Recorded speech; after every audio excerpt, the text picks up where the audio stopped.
గురోర్మూర్తి పూజామూలం గురోః పదం మంత్రమూలం గురోర్వాక్యం మోక్షమూలం గురోః కృపా.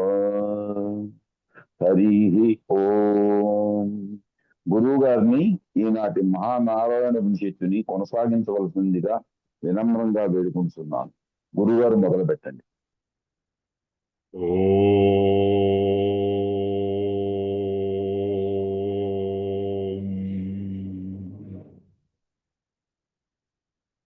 విఘ్నేశ్వరం విఘ్నశాంత్యై వాణీం వాచః ప్రవృత్తయే గురూన్ గూఢార్థభానాయ ప్రణమామి పునః పునః. ఓం జగద్గురు శ్రీచరణారవిందాభ్యాం నమః. ఓం శన్నో మిత్రः శం వరుణః శన్నో భవత్వర్యమా శన్న ఇంద్రో బృహస్పతిః శన్నో విష్ణురుక్రమః. నమో బ్రహ్మణే. నమస్తే వాయో త్వమేవ ప్రత్యక్షం బ్రహ్మాసి త్వమేవ ప్రత్యక్షం బ్రహ్మ వదిష్యామి శ్రుతం వదిష్యామి సత్యం వదిష్యామి తన్మామవతు తద్వక్తారమవతు అవతు మాం అవతు వక్తారం. ఓం శాంతి శాంతి శాంతి.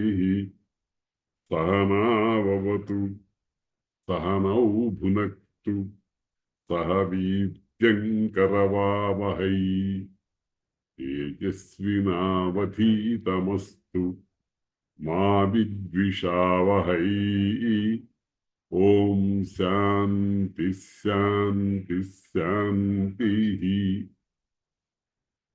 సప్త ప్రాణాః ప్రభవంతి తస్మాత్ సప్తార్చిషః సమిధః సప్త జిహ్వాః సప్త ఇమే లోకా యేషు చరంతి ప్రాణా గుహాశయాన్నిహితాః సప్త సప్త.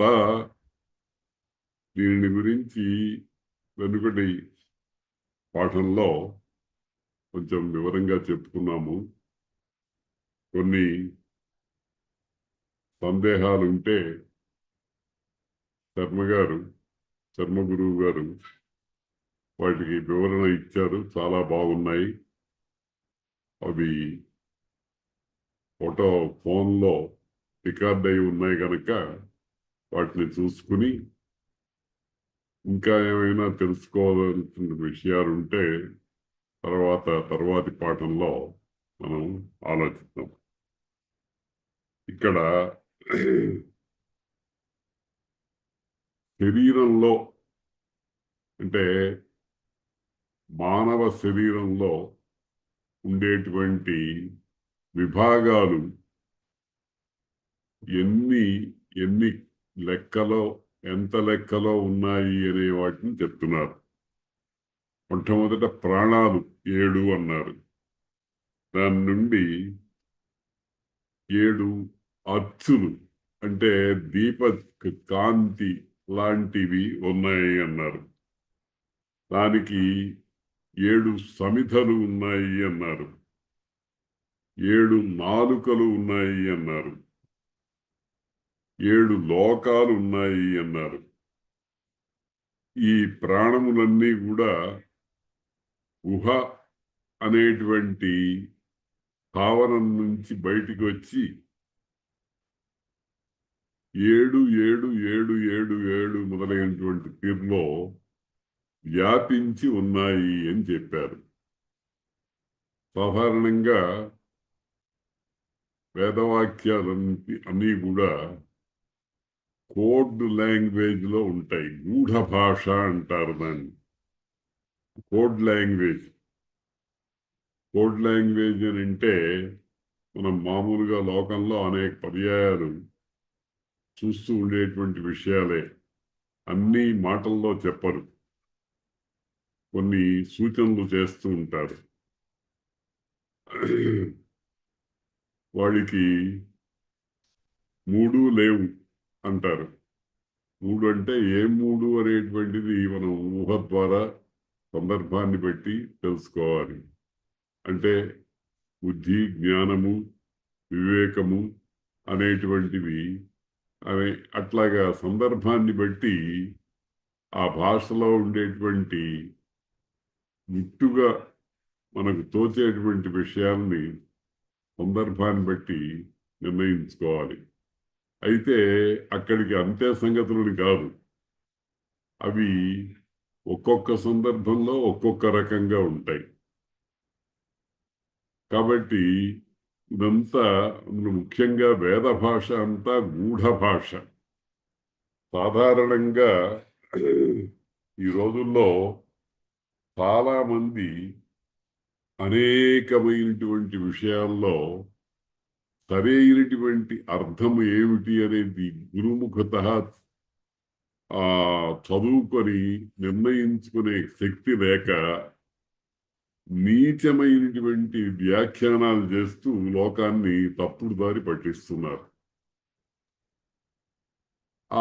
దానివల్ల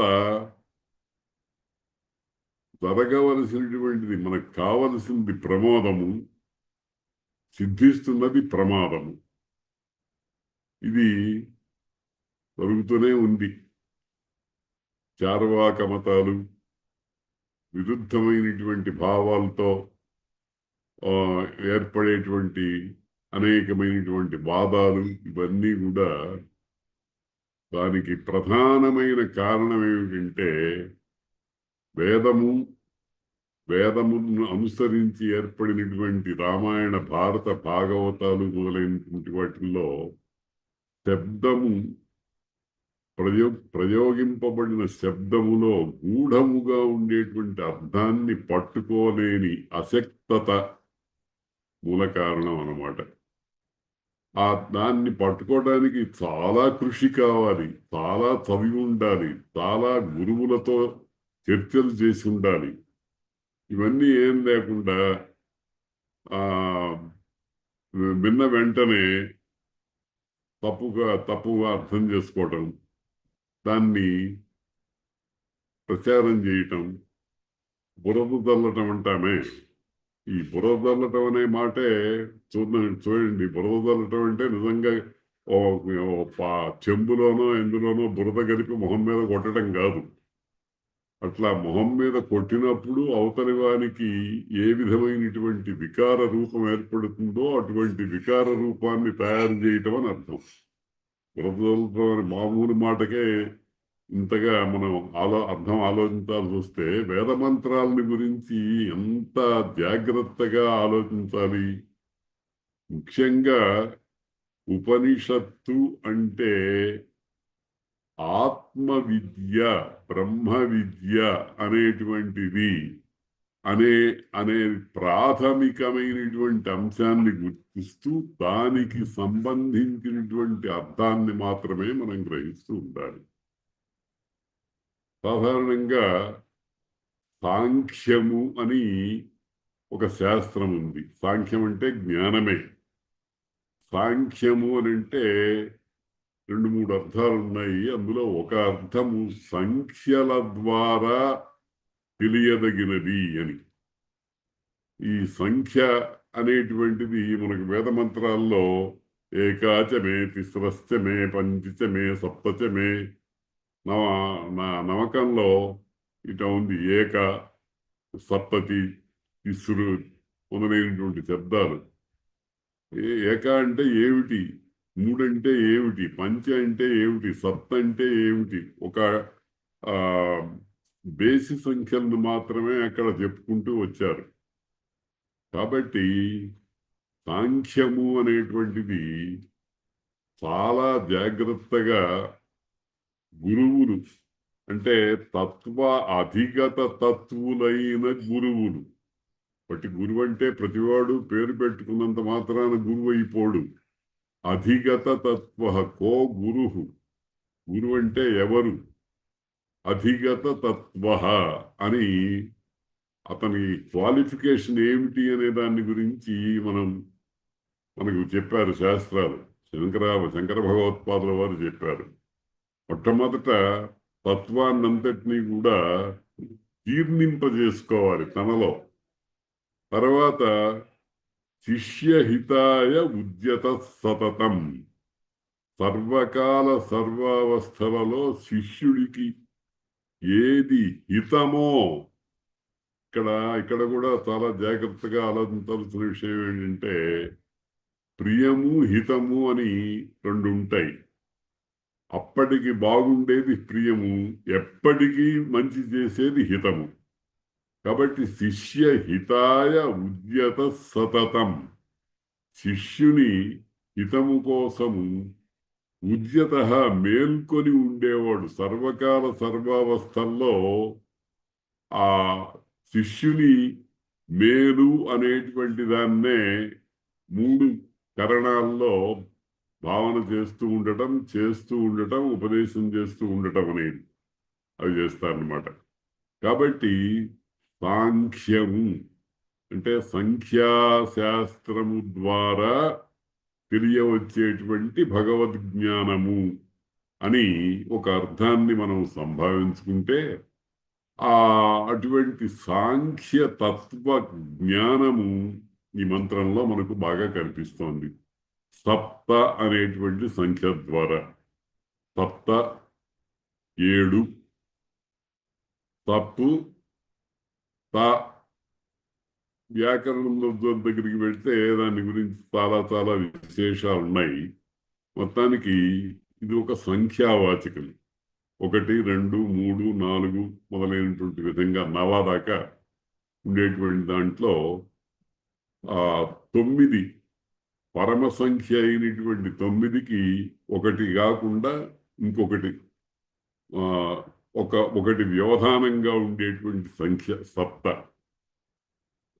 దీనిని గురించి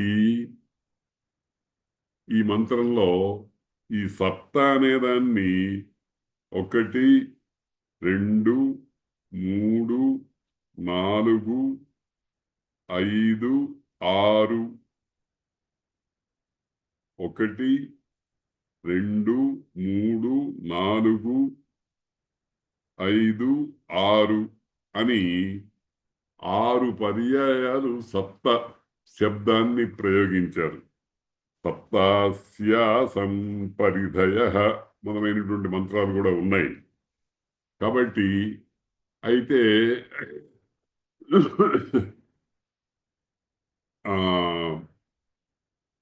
7 సప్త 7 సంఖ్యను తెలిపేది కదా.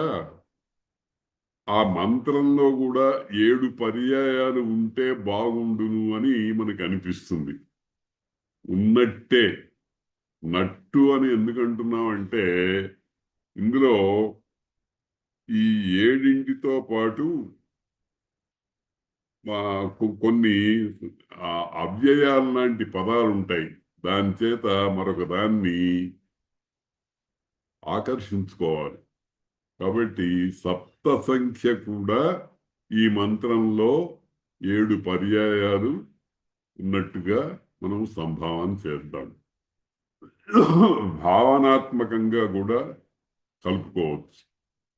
కనుక సప్తాస్యాసం ఏమిటి? ఆ సప్త ప్రాణాలు, సప్త జ్వాలలు, సప్త నాలుకలు, సప్త లోకాలు, సప్త గుహాశయం నుండి బయటికి వచ్చినటువంటి 7 సంఖ్యలలో ఉండేటువంటి ఈ వస్తువాదులు ఏవైతే ఉన్నాయో వాటినన్నిటినీ చెప్తుంటారు. ఈ మంత్రంలో చివర ఉండేటువంటి సప్త అనేటువంటి దాన్ని ఆభీక్ష్ణీయము అని ఒక భావన ఉంది. ఆభీక్ష్ణీయము అంటే ఇంకా ఇంకా ఇంకా ఇంకా అనేటువంటి అర్థం వంటిది. ఇప్పుడు మనము ఏదైనా ఒక విషయాన్ని ఎక్కువగా సంభావించాలి అంటే శబ్దాన్ని విరుక్తి చేస్తాం. రండి రండి అంటాం. రండి రండి అంటే 2 సార్లు రండి అన్నాం గనక అక్కడ దూరంగా ఉన్నవాడు ఒకసారి ఇక్కడికి వచ్చి మళ్ళీ వెనక్కి వెళ్ళి మళ్ళీ రావాలని అర్థం కాదు. దీన్ని ఒక ఆదరము లేకపోతే ఆదుర్ద మొదలైనటువంటి అర్థాన్ని అభివ్యక్తం చేసేటప్పుడు విరుక్తి వస్తుంది. ఒక శబ్దాన్ని 2 సార్లు ప్రయోగించాము అంటే ఆమ్రేడితం అంటారు దాన్ని. ఆమ్రేడితం ద్విత్రిరుక్తం 2 సార్లు కానీ 3 సార్లు కానీ. ఇప్పుడు మనం శాంతి శాంతి శాంతి అన్నాం. ఒకే శాంతి అనే శబ్దాన్ని 3 సార్లు ఆవృత్తి చేశాం. అంటే ఆ 3 సార్లు అంటే అక్కడికి అంతే సంగతులని కాదు, ఆ సర్వ విధాలు అనేటువంటి అర్థాన్ని చెప్తూ ఉంటుంది. అలాగే నిరాదరణ విషయంలో కూడా ఒక్కొక్కసారి ఓ శబ్దాన్ని విరుక్తి చేస్తాం, 2 సార్లు అంటాం. పో పో అంటాం. పో అంటే చాలు. పో పో అని 2 సార్లు అంటంలో ఉద్దేశం ఏమిటంటే నాకు నీ యందు ఆదరభావం లేదు అనేటువంటి దాన్ని నొక్కి చెప్పడం. కాబట్టి విరుక్తి త్రిరుక్తి అనే వాటికి వ్యాకరణ శాస్త్రంలో అర్థాలన్నీ కూడా ఎప్పుడు విరుక్తి అవుతుంది అనేటువంటి దానికి సంబంధించి వ్యాకరణంలో చాలా నియమాలు అవి ఉన్నాయి. కనుక సప్త సప్త అని చివర్లో ఉండేటువంటి విరుక్తి అంటే శబ్దము యొక్క ఆవృత్తి అనేకమైనటువంటి అర్థాలను మనకు సమర్పిస్తూ ఉంటుంది. ఇందులో ప్రాణములు, తర్వాత అర్చి అంటే దీపం వెలిగించిన తర్వాత ఆ వత్తి నుంచి పైకి వచ్చేటువంటి జ్వాల లాంటిది. జిహ్వ, జిహ్వ అంటే నాలుకలాగా వ్యాపించి వస్తువుల్ని గ్రహించేటువంటి శక్తి కలిగినటువంటి ఇంద్రియాలు. సప్త ఇమే లోకాహ. లోకాలు అని అంటే మామూలుగా ప్రపంచంలో ఉండేటువంటి దేశాల సముదాయము అనేటువంటిది ఒక అర్థము. లోకము అనే దానికి లోక్యతే ఇతి లోకః అని చూడబడేది. చూడబడేది అంటే తెలియబడేది, అందరికీ కనిపించేటువంటిది. లోకంబులు లోకస్తులు లోకేశులు తెగిన తుది అలోకంబగు పెంజీకటికి అబ్బల ఎవ్వండేకాకృతి అయి వెలుంగు అతని అట్టి హరిని భజింతున్నని గజేంద్ర మోక్షంలో అద్భుతమైన పద్యం ఉంది. కాబట్టి లోకాహ అనేటువంటివి బాహ్య ప్రపంచంలో మన శరీరం కంటే విడిగా బాహ్య ప్రపంచంలో ఉండేటువంటి భూలోకము, భువర్లోకము, సువర్లోకము, మహర్లోకము, జనలోకము, తపోలోకము, సత్యలోకము అని పురాణాలు ఇతిహాసాలు మనకు తెలియజేసేటువంటి శబ్ద ప్రమాణం ద్వారా తెలియజేసి ఇవన్నీ మనం చూడలేము. చాలా పరిమితమైన శక్తి కలిగినటువంటి మన ఇంద్రియాదులతో చూడలేము. అందుకనే ప్రత్యక్ష ప్రమాణము ఇక్కడ పనిచేయదు. ఏం ప్రమాణం పనిచేస్తుంది? శబ్ద ప్రమాణం పనిచేస్తుంది. శబ్ద ప్రమాణము అని అంటే ఆప్తవాక్యం అంటారు. మహర్షులు మొదలైనటువంటి వాళ్ళు పరమాత్మ అయినటువంటి పరమాత్మ నుండి వచ్చినటువంటి వేదాలు మొదలైనటువంటివి మనకు ఆప్తవాక్యాలు. ఆ ఆప్తవాక్యాల ద్వారా తెలుసుకునేటువంటి మా ప్రమాణమే నిజమైనటువంటి ప్రమాణం. కాబట్టి దాని చేత సప్త ప్రాణాః సప్త ఇమే లోకాః. ఈ లోకాలు, ఈ పైన సప్త లోకాలు ఉన్నాయని ఒక రకంగా ఆలోచిస్తే అదంతా కూడా పరమసత్యం అని అనుకోవటంలో కొంచెం వివేకం కూడా మనకు కావాలి. ఈ భూహు భువః సువః జనః తపః సత్యలోకాలు అక్కడ ఉండేటువంటి వ్యక్తులు వాళ్ళ లక్షణాలన్నింటినీ కూడా పురాణాల్లో మనకు చాలా చోట్ల వివరించి చెప్పారు. అయితే భూలోకము మనకు తెలుసు. భూలోకం చాలా వరకు మనం ప్రత్యక్షంగా కానీ ఊహ ద్వారా కానీ తెలుసుకోవడం అనేటువంటిది జరుగుతుంది. స్వర్గలోకము మొదలైనటువంటి వాటి సంగతి అలా కాదు. కాబట్టి వాటి యందు ఏ ఏ లక్షణాలు అక్కడ ఉంటాయని అంటారో అటువంటి లక్షణాలు ఉన్నటువంటి లోకము ఏదైనా భూలోకంలో కనిపిస్తే భూలోకమే అది స్వర్గం. అలాగే మహర్లోకము అనేది ఉంది. ఆ మహర్లోకము అనే దాంట్లో ఇటువంటి వారు నివసిస్తూ ఉంటారు అని పురాణాలు చెప్తే, భూలోకంలో మనకు తెలిసి వచ్చేటువంటి వాళ్ళు ఎవరైతే ఉన్నారో ఆ లక్షణాలతో ఉంటే వాళ్ళు భూలోకంలోనే మహర్లోకంలో ఉన్నట్టు మనం సంభావించాలి. ఇట్లాగా 7 లోకాల్లో ఉండేటువంటి విశిష్ట లక్షణాలు ఏమైతే ఉన్నాయో వాటినన్నిటినీ మనం భూలోకంలోనే భావన చేయొచ్చు. భూలోకంలోనే గమనించవచ్చు. కనుక ఈ సప్త ఇమే లోకాహ, ఈ 7 లోకాలు అనేటువంటివన్నీ కూడా గ్రాఫికల్గా, భౌగోళికంగా, లేకపోతే సప్త ఈ పాదోస్య విశ్వభూతాని త్రిపాదస్యం అమృతం దివి అనే మంత్రం ఉందే, ఈ పరమ పురుషుని యొక్క పాదంలో 7 లోకాలు, సమస్తమైన లోకాలు ఉన్నాయని చెప్పినటువంటి భావనను మనం జీర్ణించుకున్నట్లయితే దీంట్లో ఉండేటువంటి కీలకమైన రహస్యాలన్నీ మనకు తెలియవస్తాయి. అంటే ఒక విషయం నేను చెప్పడానికి అవస్థపడుతున్నటువంటి విషయం ఏమిటంటే, ఒక కుండ మీద 6 కుండల్ని దొంతులుగా పేర్చామనుకోండి, ఆ రకంగా లోకాలున్నాయా, లేకపోతే 6 7 కుండలు ఒకదాని పక్కన ఒకటి వరుసగా పెట్టాము, ఇట్లా అడ్డంగా అలా ఉన్నాయా, లేకపోతే అక్కడొకటి పెట్టాము, ఆ రకంగా ఉన్నాయా ఈ లోకాలు అనేటువంటి ఆలోచన చేస్తే మనకు తెలియవచ్చేటువంటి విషయం అంటే, ఉన్నాయి. ఎలా ఉన్నాయి అనేటువంటి దాన్ని గురించి విస్పష్టమైన అవగాహన కావాలంటే పురాణేతిహాసాలన్నింటినీ బాగా మథించాలి.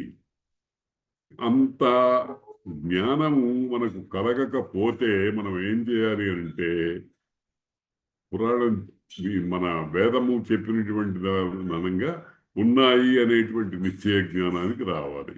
సప్త ఇమే లోకాః యేషు చరంతి ప్రాణాః, ఈ 7 లోకాల్లోనూ ప్రాణములు అనేటువంటివి తిరుగుతూ ఉన్నాయట.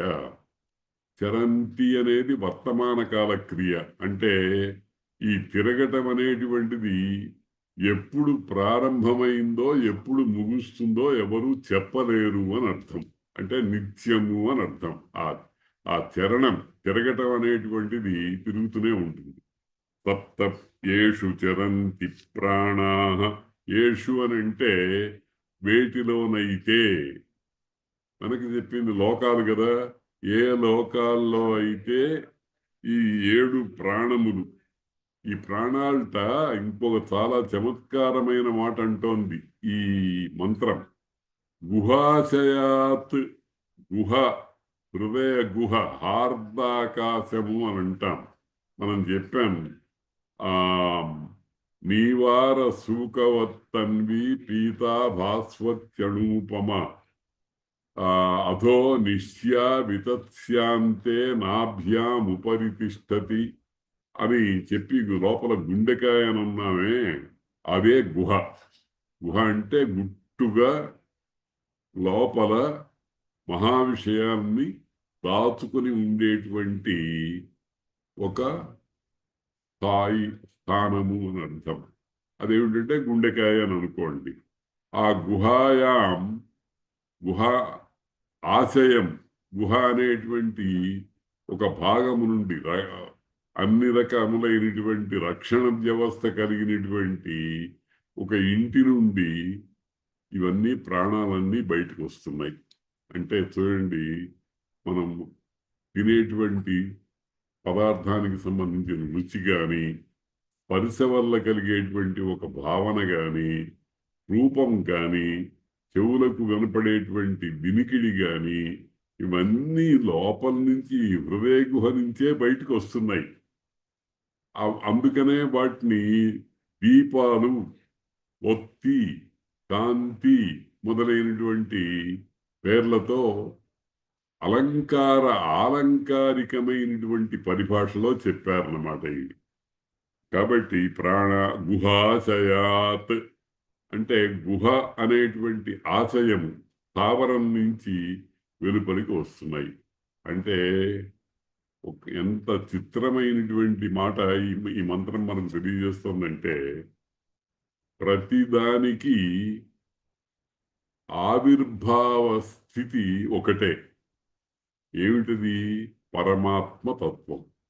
ఆ పరమాత్మ తత్వమే ఈ ఈ ప్రపంచాన్నంతటినీ కూడా పంచ పంచ పంచ పంచాత్మకంగా అని చాలాసార్లు అనుకున్నాము. ఆ పంచను పోని సప్త అనేటువంటి తీరులతో విస్తరించి చూస్తే ఈ 7 7 7 7 అని 6 రకాలుగా ఇక్కడ చెప్పి, ఇంకొక దాన్ని కూడా కలుపుకోమన్నాం 7 రకాలుగా చెప్పి, అంటే 7 ఏళ్ళు ఆ ఎంత ఎంత మొత్తం అవుతుంది? 7 ఏళ్ళు 42 అనేటువంటి స్వరూపంతో వస్తుందో ఆ రకంగా వచ్చినటువంటివన్నీ కూడా ఇవన్నీ హృదయము అనేటువంటి గుహ నుంచి, విత్తనంలో నుంచి చెట్టు వచ్చినట్టుగా వచ్చినాయి అని చెప్పడం తాత్పర్యం. 749. కాబట్టి అటువంటి అది కూడా ఖచ్చితంగా అక్కడ ఆగిపోవాలని ఏం కాదు. మనకేదో దారి చూపించడానికి అట్లా చెప్తారన్నమాట. కనుక ఇప్పుడు చెప్పినటువంటి విత్తనం ఉదాహరణ ఉందే, హృదయ స్థానంలో ఉండేటువంటి పరమాత్మ అనేటువంటి విత్తనం నుండి మొలక రాకుండా ఉన్నంత వరకు చెట్టులో గుట్టుగా ఉందది, అవ్యక్తంగా ఉందంటారు దాన్ని. అవ్యక్తము, తెలియరాకుండా ఉన్నది. మనం చేతిలో ఇమిడియట్ చిన్న మర్రి విత్తనం ఉందనుకోండి, ఆ మర్రి విత్తనంలో చెయ్యిలో ఇంతగా పట్టుకున్నాం, అది చెట్టు అయినప్పుడు పెద్ద విశాలంగా చాలా పెద్దగా దొరుకుతోంది, వ్యాపించుతోంది. కాబట్టి విత్తనంలో అవ్యక్తంగా ఉంది, బయటకు వచ్చేటప్పటికి వ్యక్తమైంది. ఆ వ్యక్తమైన దాంట్లో మనం ఒక చెట్టులో ఇది కాండము, ఇది వేరు, ఇది కొమ్మ, ఇది రెమ్మ, ఇది పండు, ఇది ఇంకొకటి అని వేరువేరుగా చూస్తే అది ద్వైతం, అఖండంగా చూస్తే అద్వైతం. కాబట్టి సప్తాస్యాసన్ సప్త ప్రాణా ప్రభవంతి సప్తా తస్మాత్ సప్తార్తిష సమిధ సప్త జిహ్వాః సప్త ఇమే లోకా యేషు చరంతి ప్రాణా గుహాశయాత్ నిహితాః సప్త సప్త నిహితాః. నిహితాః అంటే చక్కగా భద్రంగా ఉంచబడినవి అన్నట్టు. మనం ఏదైనా చాలా చాలా విలువైనటువంటి ఒక వస్తువుని, ఒక రత్నాల హారం ఉందనుకోండి, లేకపోతే వజ్రాల హారం ఉందనుకోండి, దాన్ని ఎవరికంటా పడకుండా భద్రంగా కాపాడుకోవటానికి బీరువాలో, లాకర్లో, అందులో మళ్ళీ ఇంకేదైనా ఒక తాళం ఉండేటువంటి ఓ సంచి లాంటి దాంట్లో పెట్టి భద్రంగా ఒక రకమైనటువంటి ఊరట పొందుతాం చూడండి, ఆ రకంగా ఉండటానికి నిహిత అని పేరు. నిహిత అంటే చక్కగా భద్రంగా దాచబడి ఉన్నాయి అన్నారు. ఈ దాచబడి ఉన్న వాటినన్నింటినీ కూడా మరి ఇక్కడ బట్టబయలు చేశారే అని అంటే భావనాత్మక దర్శనం చేయండి కానీ వస్తు దర్శనం అనేటువంటిది అంటే భౌతికమైనటువంటి వస్తువులాగా ఉండేటువంటి స్థితి అది సంభవించటానికి మోక్షం దాకా వెళ్ళాలి. ఆ లోపల ఆ లోపల భావనాత్మకంగా చేసి దానిని లక్ష్యంగా పెట్టుకొని అది చేరుకోనే ప్రయత్నం చేయండి అని చెప్పడంలో మంత్రానికి తాత్పర్యం ఉందన్నమాట. అత సముద్రా గిరయశ్చ సర్వేస్మాత్ స్యందంతే సింధవః సర్వరూపాః అతశ్చ విశ్వా ఓషధయో రసాశ్చ ఏనైష భూతస్తిష్ఠత్యంతరాత్మా. ఈ మంత్రం కూడా వెనకటి మంత్రం లాగానే చాలా గుప్త భాషలో చెప్తున్నారు. గుప్త భాషలో పైకి తెలియవచ్చేటువంటి అర్థం అప్రధానం, భావనాత్మకంగా తోచేటువంటి అర్థం ప్రధానం. చూద్దాం. అతః అతః అంటే ఇది దాని నుండి, అది సర్వనామం. సర్వనామం అంటే మనం అనేక పర్యాయాలు చెప్పుకున్నాం. ప్రతివానికి పేరు, మన పేర్లు మనకు ఉంటాయి, కానీ మనం అహం నేను అని అనుకోవచ్చు. ప్రతివాడు నేను అనుకుంటాడు, కాబట్టి అది సర్వనామం. ఇక్కడ సర్వనామము అనేదానికి ఒక విశేషమైన అర్థం కూడా ఉంది. సర్వుడు అంటే పరమాత్మ. సర్వ సర్వ శివస్థాణు అని విష్ణు సహస్రనామంలో మాట ఉంది. పరమాత్మకు సర్వ అనేటువంటి ఒక పర్యాయవాచకం కూడా ఉంది. కాబట్టి అతః అంటే సర్వుని నుండి. సర్వుడు ఎవరు అంటే పరమాత్మ.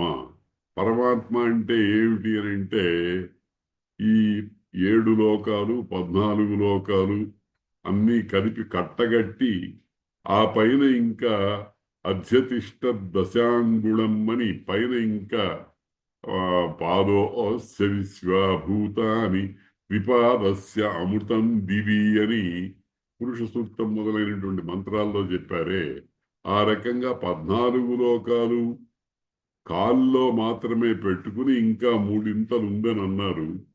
దాన్నే అనేక విధాలుగా చెప్పారు. అత్యతిష్ట దశాంగుళం అని 10 అంగుళాల మేర, అంటే మన అంగుళాలు కావు, పరమాత్మ యొక్క అంగుళాలు. కనుక అతః అని అంటే అటువంటి పరమాత్మ నుండి సముద్రాః సముద్రాలు, గిరయః కొండలు, సర్వే అన్నీ కూడా వచ్చినాయి. మనం లోకంలో భౌతిక ప్రపంచంలో అనేకమైనటువంటి వస్తు సముదాయాన్ని చూస్తున్నాం, అనేక ప్రాణుల్ని చూస్తున్నాం, అనేక విధములైనటువంటి జీవరాశులను చూస్తున్నాం, ఇంకా ఇంకా అనేకమైనటువంటి వాటినన్నిటినీ కూడా మనం చూస్తున్నాం.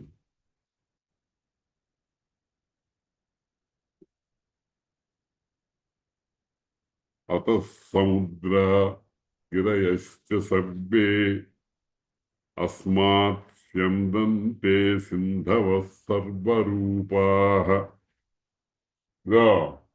లక్ష్మీ,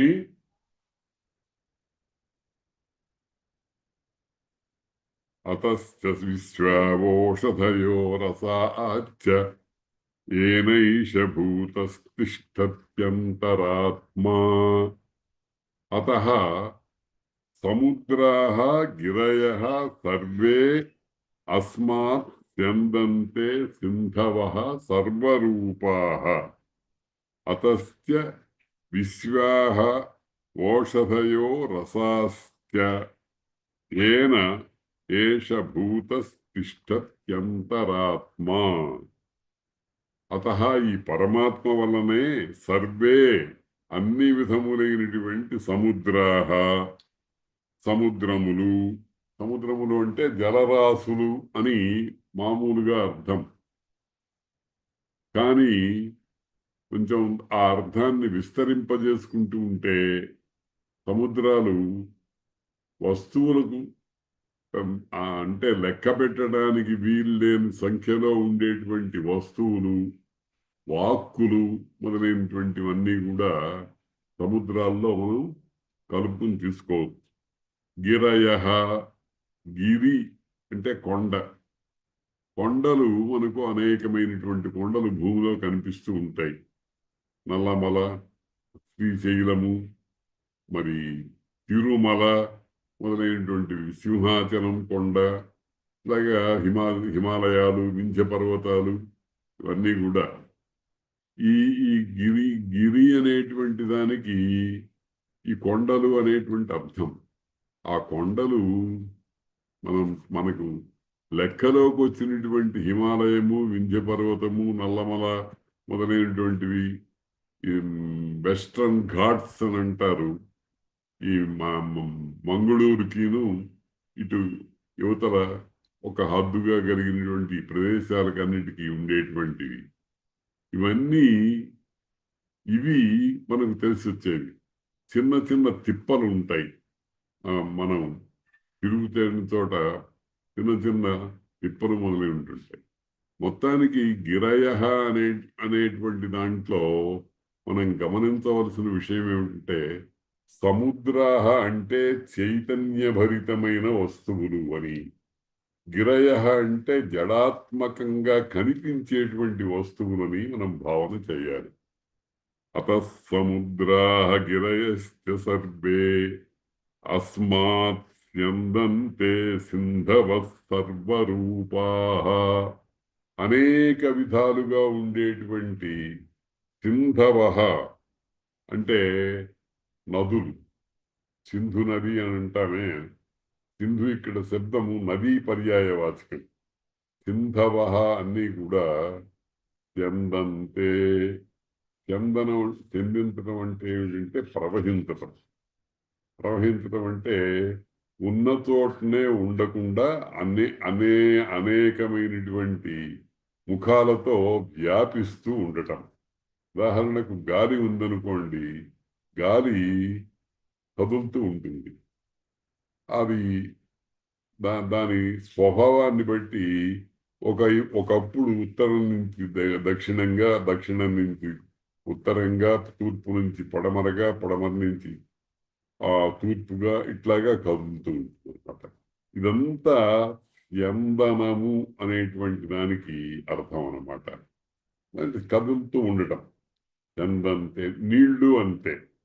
సాధారణంగా నీరు పల్ల మెరుగు, నిజము దేవుడెరుగు అని మనం మామూలుగా అంటూ ఉంటారు. నీరు పల్ల మెరుగు అంటే నీటి యొక్క లక్షణం ఏమిటంటే వాలుగా కిందికి లోతుగా ఉండేటువంటి ప్రదేశానికి తొందరగా పెడుతుంది. పైకి ఎత్తుకి పోవాలి అని అంటే యాంత్రికమైనటువంటి సహాయం కావాలి, కానీ పల్లానికి పోవటానికి అక్కర్లేదు. మనం ఓవర్ హెడ్ ట్యాంక్స్ పెట్టుకున్నాం. ఆ ఓవర్ హెడ్ ట్యాంక్ని నింపటానికి విద్యుత్ శక్తి మొదలైనటువంటి యంత్రములు మనకు కావాలి. అక్కడి నుంచి వదిలిపెట్టడానికి ఏం అక్కర్లే. ఆ బెరడా లాంటి దాన్ని తీసేస్తే వచ్చేస్తుంది. అది దాని నైజం, స్వభావం. కాబట్టి దాన్నే స్యందనం అన్నారు. సింధువు సింధువు అంటే నదులు. ఆ నదులన్నీ కూడా ప్రవహిస్తూ ఉన్నాయి. సింధవ సర్వరూపా. అన్ని విధములైనటువంటి కేవలము జలరూపంగా కనిపించేటువంటివే అనేక ఉన్నాయి. మనకు సముద్రాలున్నాయి, నదులున్నాయి, వాగులున్నాయి, వంకలున్నాయి, బావులు లాంటివి ఉన్నాయి, చిన్న చిన్న నూతులున్నాయి, చలమలున్నాయి. ఇంకా వర్షం ఆ మేఘాల్లో నుంచి వర్షంగా కురిసేటువంటి స్థితులు ఉన్నాయి. ఈ రకంగా మనకు అందుబాటులో ఉన్నంత వరకు 10-15 రకాలైనటువంటి ఆ వ్యాప్తులు ఉన్నాయి. కానీ మనకు తెలియకుండా ఇంకెన్ని రకాలుగా ఉన్నాయో ఇంకా లోపల మన శరీరంలో ఆలోచిస్తే శరీరంలో కూడా రక్త ప్రసరణం అనేటువంటిది ఒకటి జరుగుతోంది అని చెప్తారు. దీనికి ఈ కొన్ని వేల నాడులు ఉన్నాయి అని అధ్యాత్మ విద్య చెప్తోంది. సైన్స్, మోడర్న్ సైన్స్ కూడా చెప్తూనే ఉంది. ఈ శరీరంలో ఉండేటువంటి నాడీ మండలంలో ఒక చోటు నుంచి ఇంకో చోటికి ప్రవాహం ఎట్లా పోతోంది, దానికి ఏమిటి యంత్రం ఏమిటి, ప్రాణశక్తి అనేటువంటి యంత్రాన్ని భగవంతుడు పెట్టాడు. దాని పైన చూసుకుంటూ పోతుంది. నాకు ఇప్పుడు ఈ నరంలో రక్తం ప్రసరిస్తోంది, ఇక్కడ ఏమో ఇంకోటి ఉంది అని మనం అనుకుంటున్నామా? మన సంకల్పం లేకుండా జరిగిపోతోంది అనమాట.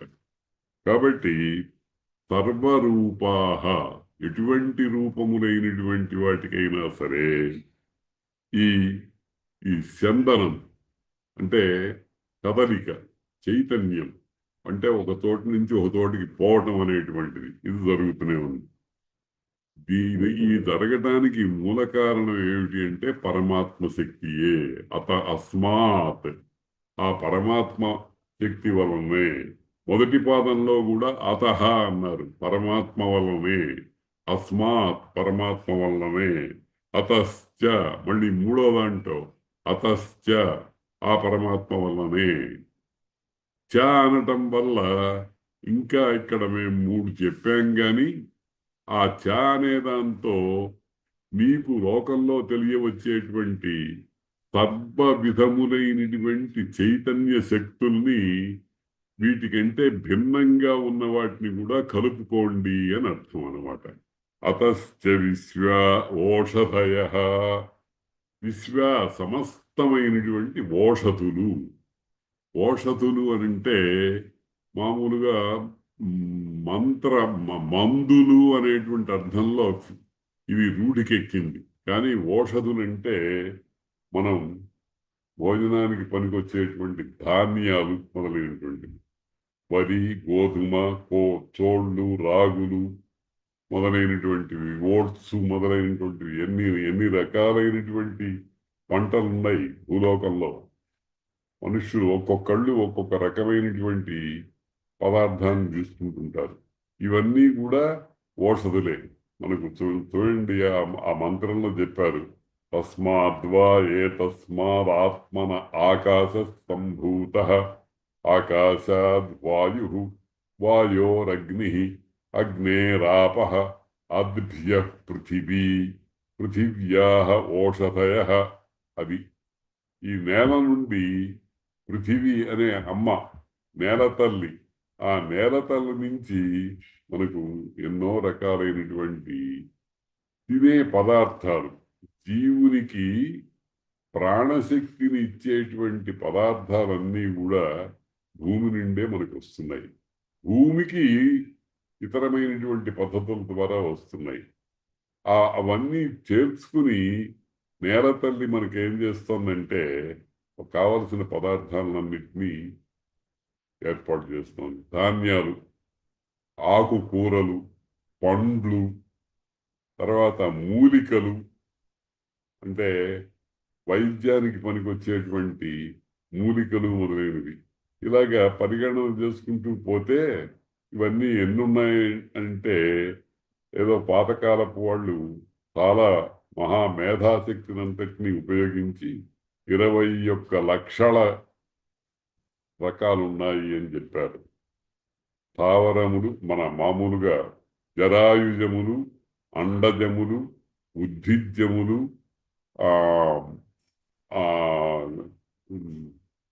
స్వేదజములు అని 4 రకాలు ఉన్నాయన్నారే. అందులో ఈ ఉద్భిజ్య జాతి, ఉద్భిజ్య అంటే ఉత్తు పైకి భిత్ పగలగొట్టుకుని వచ్చేటువంటివి అన్నమాట. ఉద్భిజ్యములు అని వాటిని చెట్లు చేమలు మొదలైనటువంటివన్నీ. అవి ఎన్ని రకాలుగా ఉన్నాయనంటే 21 లక్షలుగా సంభావన చేశారు. ఆ వాళ్ళ మేధాశక్తికి, వాళ్ళ వాళ్ళ పరిగణన, సాంఖ్య జ్ఞానానికి మనం దోహార్లు అర్పించాల్సిందే. అవన్నీ వెరిఫై చేసుకుంటే మనకు నిరూపితం అవుతూనే ఉంటాయి. కాబట్టి ఆ ఓషధులన్నీ కూడా ఎక్కడి నుంచి వచ్చినాయి అని అంటే అతహ ఆ పరమాత్మ శక్తి వల్లనే వస్తున్నాయి అని. ఇవన్నీ చెప్పడం ఏమిటి? నదులు, కొండలు మొదలైనవన్నీ పరమాత్మ నుంచే వస్తున్నాయి. తర్వాత మా ప్రవాహ రూపంగా ఉండేటువంటివన్నీ పరమాత్మ వల్లనే వస్తున్నాయి.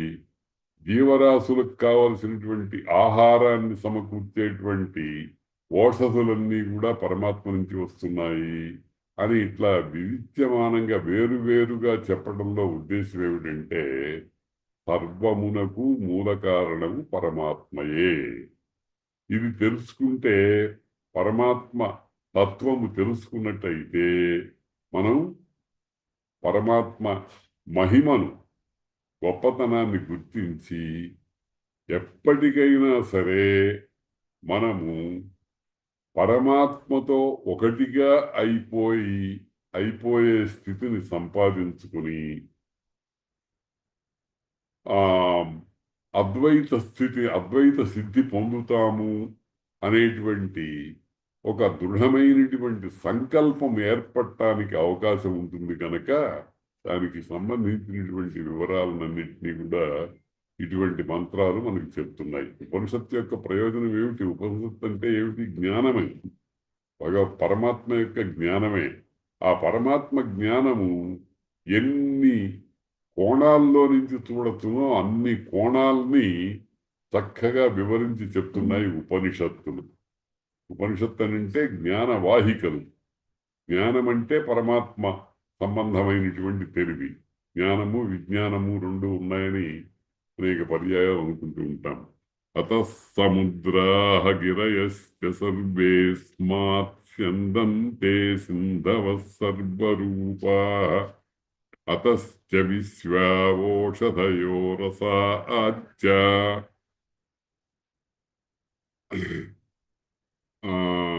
రసాత్, రసం అంటే మామూలుగా సారము. రసము అనే దానికి అనేకమైన అర్థాలు ఉన్నాయి. రసము అని అంటే రసో వై సహ అని వేద మంత్రమే ఉంది.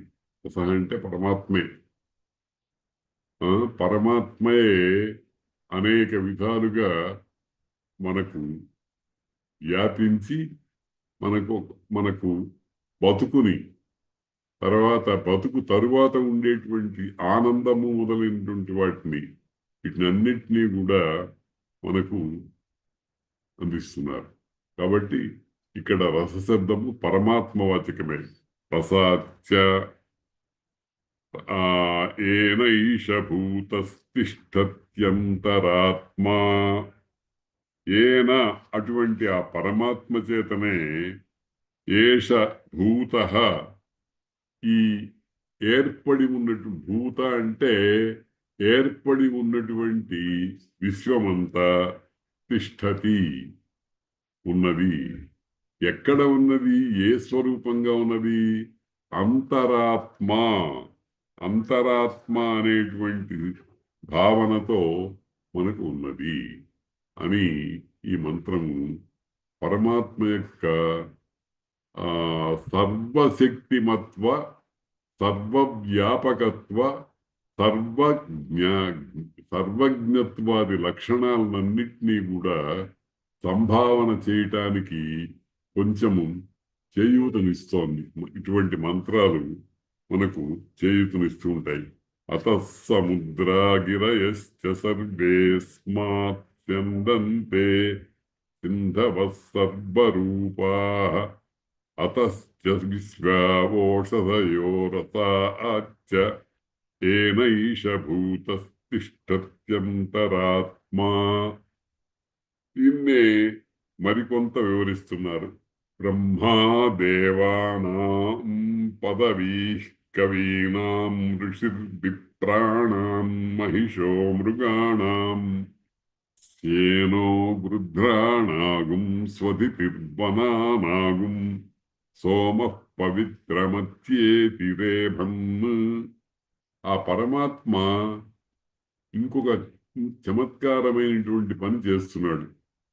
అంటే మనం చూడండి, ఏదో అన్నం వండుకుందామని ఒక బియ్యం ఓ పళ్ళెంలో తెచ్చుకుని ఆ దాన్ని సంస్కరించుకుంటూ ఉంటాం. అంటే దోషాలు లేకుండా చేసుకుంటూ ఉంటాం. అయితే అందులోనే ఇంకొక విషయం కూడా ఉంది. చూడండి, ఒక కొమ్మ